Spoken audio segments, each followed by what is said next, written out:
अस्सलामुअलैकुम, welcome back to my channel. Hope all is well. अल्हम्दुलिल्लाह I am good.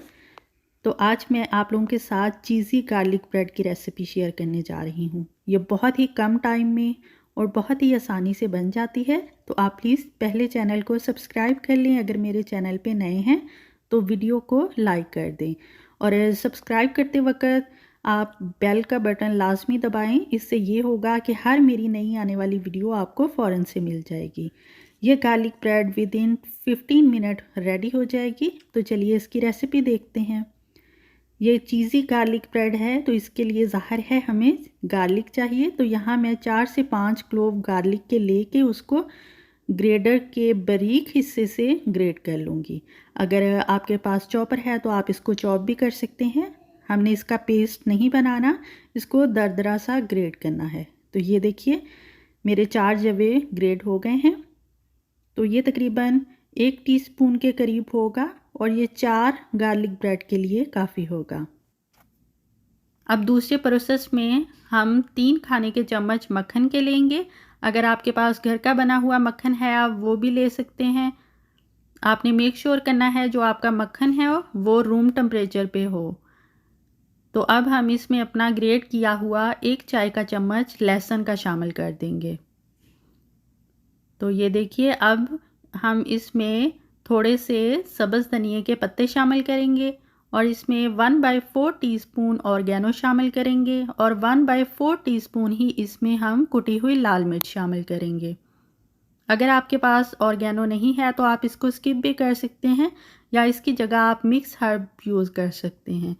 तो अगर तो आपका बटर रूम टेम्परेचर पे होगा तो आपको इसको मिक्स करने में बहुत आसानी होगी। आप इस मिक्सचर को महीने तक फ्रिज में रख के सेव भी कर सकते हैं। तो यहाँ पे मैंने 4 स्लाइस ब्रेड के ले लिए हैं। तो अब हम 1 स्लाइस पे जनरस सी अमाउंट अपने मिक्सचर की लगाएंगे। या हमने बहुत ज़्यादा नहीं लगाना और ना ही बहुत कम लगाना है। हमने पूरा मिक्सचर चारों कोनों तक अच्छे से स्प्रेड कर देना है। तो ये देखिए ये बिल्कुल अच्छे से स्प्रेड हो गया है। और अब हम दूसरा स्लाइस लेंगे, उस पे हम मोज़रेला चीज़ लगाएंगे। अगर आपके पास मोज़रेला चीज़ नहीं है आप प्रोसेस चीज़ भी ले सकते हैं। तो आप अपनी टेस्ट के हिसाब से इसकी क्वांटिटी कम या ज़्यादा कर सकते हैं। तो ये देखिए हमारा एक जो पीस है गार्लिक ब्रेड का वो बिल्कुल रेडी हो गया है। तो इसी तरह हम चीज़ी गार्लिक ब्रेड के दूसरे पीस भी रेडी कर लेते हैं। तो ये देखिए अब हम इसको बहुत अच्छे से टोस्ट करेंगे। तो यहाँ मैंने पैन को गरम कर लिया है। अगर आपके पास पैन ना हो तो तवा ले लें और जिस साइड पे हमने मक्खन लगाया था वो साइड हमने पैन पे लगा दी है। तो यहाँ पे जो फ्लेम है बिल्कुल लो है। अब हम दूसरी साइड पे भी अपना बटर और गार्लिक का मिक्सचर लगा देंगे। तो ये देखिए मैं बहुत ज़्यादा क्वांटिटी में नहीं लगा रही। अगर हम ज़्यादा क्वांटिटी में लगाएंगे तो ये पानी छोड़ देगा। तो अब हम इसकी साइड चेंज करते हैं। तो ये देखिए कितना अच्छा कलर आ गया है और दूसरी साइड पे भी हम अच्छा सा कलर देंगे। इसको थोड़ा सा कवर करके 1 मिनट के लिए रख देंगे ताकि चीज़ अच्छे से मेल्ट हो जाए। तो 1 मिनट बाद हम इसकी साइड चेंज कर देंगे और इसको लो फ्लेम पे क्रिस्प होने तक टोस्ट करेंगे। तो ये तकरीबन 4 से 5 मिनट लगेंगे और ये बहुत अच्छे से टोस्ट हो जाएगा। तो ये देखिए ये बिल्कुल रेडी है, बाहर से बहुत क्रिस्पी है और अंदर से चीज़ भी मेल्ट हो गई होगी। तो चलिए अब हम इसको निकालते हैं और मैं आप लोगों को कट करके दिखाती हूँ कि अंदर से ये किस तरह का है। इसी तरह हम अपने बाकी पीसीस भी रेडी कर लेंगे। इससे तकरीबन इस तरह के 4 पीस बनेंगे और 8 ब्रेड स्लाइस के लिए वो मिक्सचर काफ़ी होगा। ये बहुत ही आसानी से बन जाने वाली रेसिपी है। जब हम बाहर से बाय करते हैं तो हमें लगता है ये बहुत टाइम टेकिंग होगी, लेकिन बिल्कुल भी ऐसा नहीं है।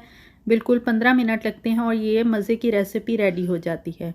तो ये देखिए अंदर से कितने मज़े की चीज़ ही लग रही है और जब मैं कट कर रही थी आपको इसका क्रिस्प बाहर वाला फील हो ही रहा होगा। तो आप इसके क्रम्स देख रहे हैं जो कि इसके क्रिस्पीपन को शो कर रहे हैं। तो ये हमारी चीज़ी गार्लिक ब्रेड बिल्कुल रेडी हो गई है। तो ये देखिए आप इसको गार्लिक डिप या गार्लिक सॉस या किसी भी रैंच के साथ सर्व कर सकते हैं और इसको एंजॉय कर सकते हैं। उम्मीद है आज की रेसिपी आप लोगों को पसंद आई होगी। अगर तो रेसिपी पसंद आई है तो इसको शेयर करें अपने फैमिली और फ्रेंड के साथ। वीडियो को लाइक करें। इंशाल्लाह मैं नई रेसिपी नए व्लॉग के साथ मिलूँगी। अल्लाह हाफिज़।